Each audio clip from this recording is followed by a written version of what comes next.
A long time ago, in a galaxy far, far away, it was a fight against good and evil. But now, the new trailer for The Acolyte says it's not about good or evil, it's about power and who is allowed to use it. Well, we're about to use some of our power to expose a little fib on the part of the Disney company. Let's talk about that on That Park Place. Hello, I am Jonas J. Campbell, an investigative reporter for That Park Place and a secret Sith, just like Jar Jar Binks.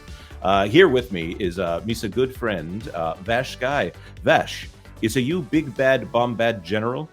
Ooh, I don't know about Bombad General, but I might be somebody of importance at some point. Such a cool sound.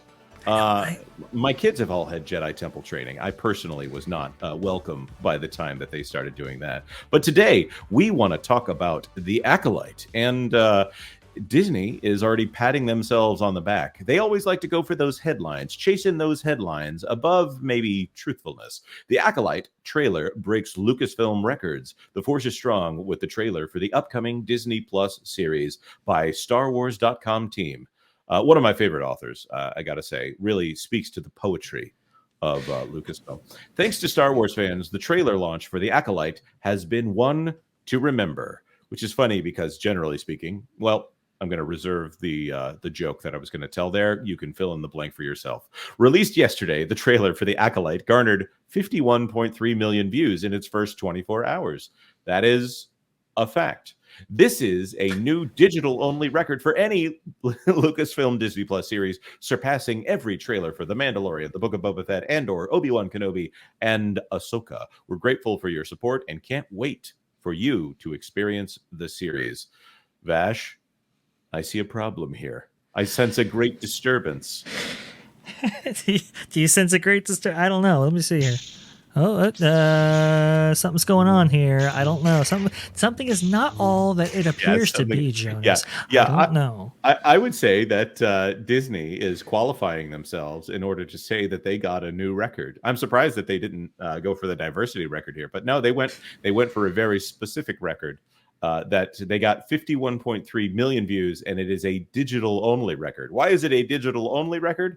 Well, because we all know that The Mandalorian Season 3 drew a record 83.5 million views in the first 24 hours in this exclusive to Hollywood Reporter by Pamela McClintock in January of last year. Wow. That's quite the difference there. Quite the difference, interestingly enough. So apparently the previous one was breaking records, but this one is real breaking records. Not quite. I mean, it's like you said, Jonas. Is it headline chasing a little bit? Is it a little bit deceptive on their part in order to generate interest? Have we heard this bedtime story before?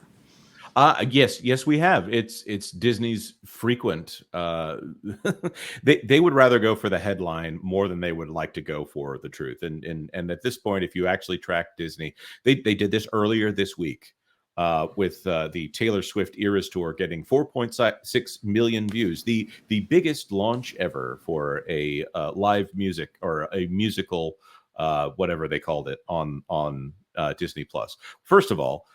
The only things competing with that are like some Hollywood Bowl tapings that they did, and also Elton John live and Beyonce's Black is King. Which, okay, I have nothing against either of those things. Bob Chapek might have sour memories of the Elton John event himself that I don't believe that he got to see that one. Maybe he tuned in later. But should have asked him on CNBC or something. Right.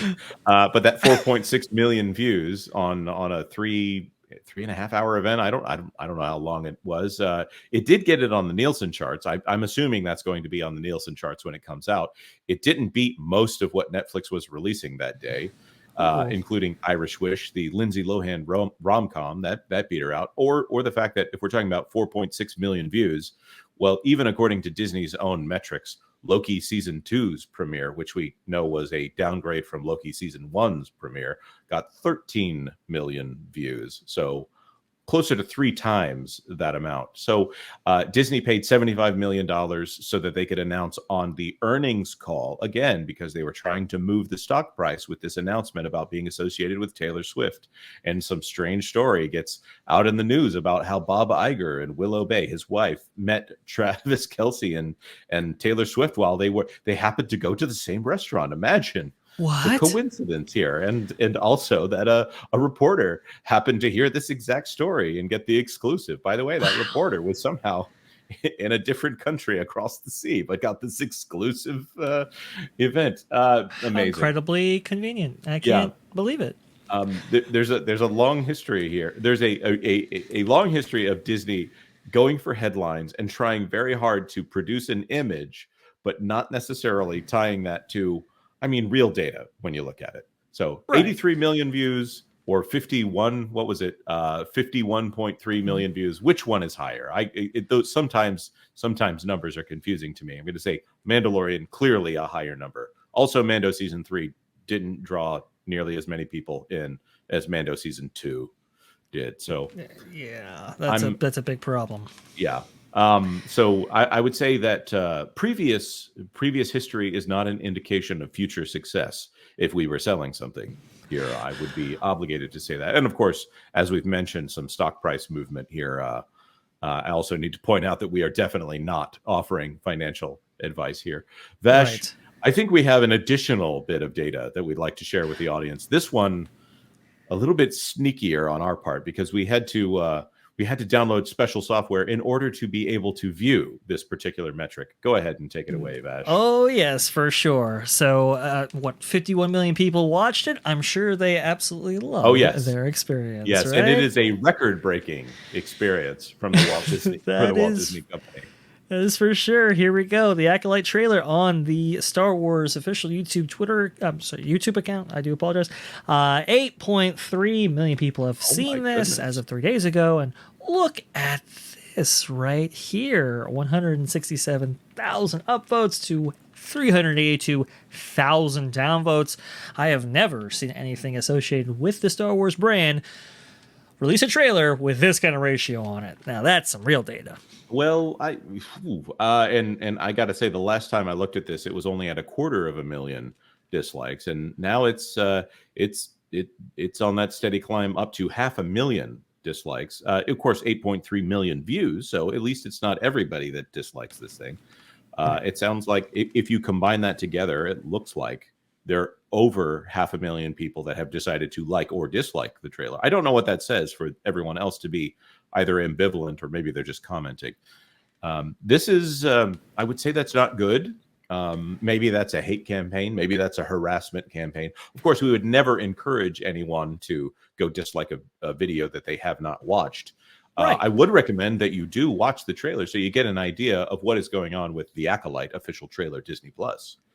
And there's quite a bit in there to get acquainted with. I will say that for sure. Is there? Well, I mean, yeah, okay. Substance may be pretty light, but there are some interesting.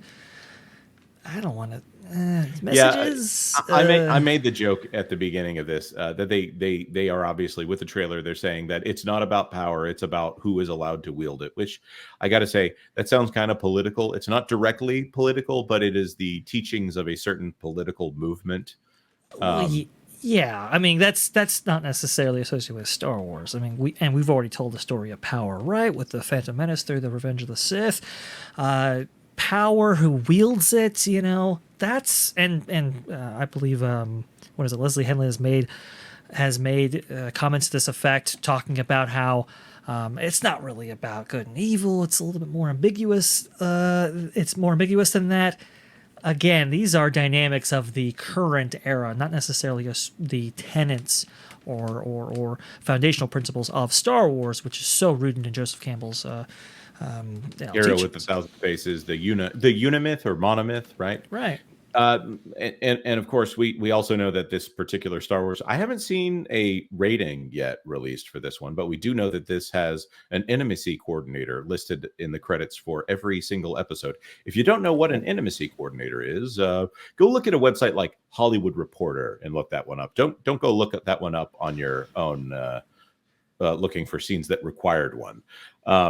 It's generally not something they've done in Star Wars in the past, and I got to say, especially based on the trailer, not looking forward to any of that. Actually, I will say, even though we'll probably be reviewing the series, if there's anything like that, I'm probably going to be tuning out this time around. It's new ground over there on Disney Plus, and we hope the parental controls are ready. I hope so. I hope you got your account, passwords and so forth, and all of that in order to make sure that what you actually show to your kids is going to be appropriate for them. We're living in a new era here, folks, and the way that Leslye Headland is dragging this series across the finish line right here. Well, what Kathleen Kennedy said it best, right? The qualifications for candidates is, what message do you have to say? And there are probably going to be a lot of messages stuck in here, as we've heard from Leslye Headland already. So I think that's definitely got a lot of people cautiously optimistic about this one. I don't know if I would. Cautiously pessimistic might be the first time might be the better one. I've used that phrase. But it is an interesting thing to me that Star Wars, within 6 months, they can have something like the Acolyte, which is got an intimacy coordinator, and also have something like Star Wars Young Jedi Adventures releasing on Disney Junior. That's an amazing little bit of dissonance to me. But of course, we want to throw this to the audience. What do you think? Have you watched the trailer for The Acolyte? Did you like it? Did you dislike it? Of course, I'm going to say it does help videos, whether you like them or dislike them. If you hit either of those buttons, it actually helps with the engagement on a video. So if you wanted to hit the like button, we would appreciate it personally. And of course, we will be reading those comments down below. And if you could consider subscribing to That Park Place for all the news that should be fun. Thanks for watching That Park Place News. For more information, consider checking out www.thatparkplace.com. And don't forget to subscribe, share, like, and send this out on your favorite social media accounts.